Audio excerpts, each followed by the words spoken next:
Lesson 2 of cost accounting is presented in chapters 3 and 4 of your textbook. You may choose to view the PowerPoint presentations from the syllabus before reading the chapter. In this video, I will outline the material in an attempt to make it more understandable. Chapter 3 covers cost, volume, profit analysis. This analysis distinguishes fixed costs from variable costs.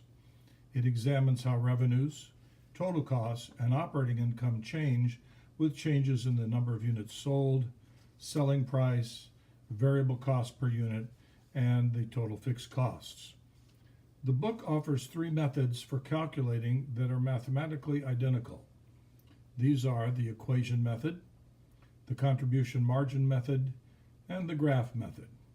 All 3 are described on pages 80 to 81 of the book. This is essentially the same formulation used by economists to measure cost, volume, profit relationships. The graphical method best illustrates the break-even point, that is, the level of output at which cost equals total revenue. Below the break-even point, the firm is losing money, while above the break-even point, it is making profits. This makes it an ideal target for management when starting new operations. The graphical method, we did that. Various measures can be easily derived from this analysis, including target operating income, target net income, and target prices. All are defined and explained in the text. We can also conduct sensitivity analysis and use the method for decision making, like the decision to advertise or the decision to reduce selling prices.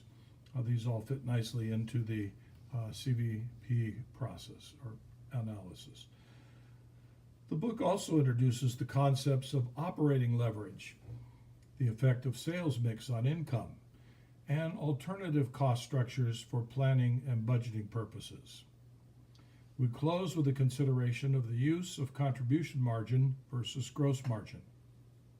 You may skip the appendix on the decision-making models, not necessary at this time.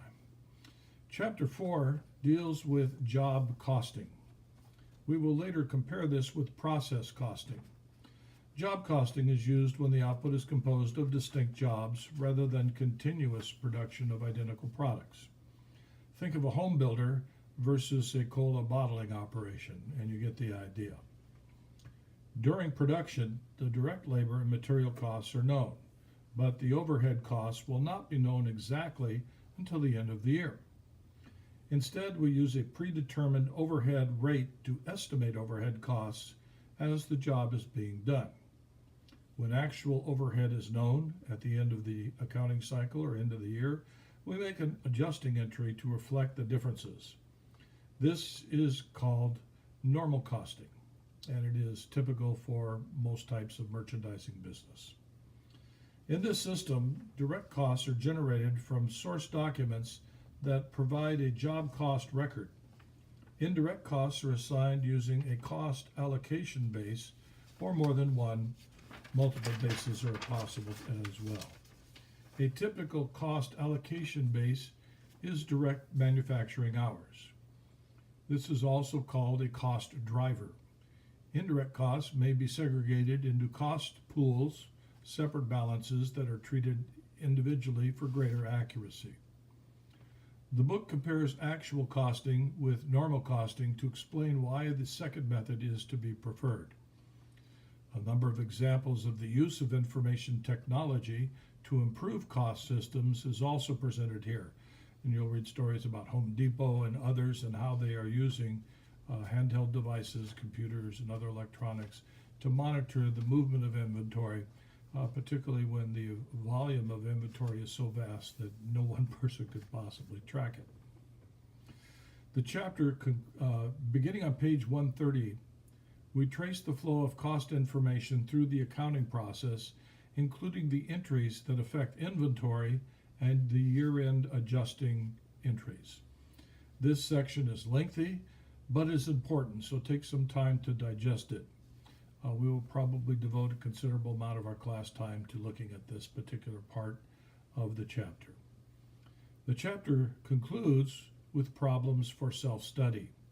Since the answers are given, you can use this problem as a model to answer the assigned discussion questions. We probably will not have time for discussion questions from the second chapter of each week's lesson, simply for time constraints. However, if you would like to remain after class and get my assistance or have me work with you on answering those questions, I'd be more than happy to put in the time. That's what my job really is. So see you this coming week. Look forward to another interesting discussion. Thank you very much.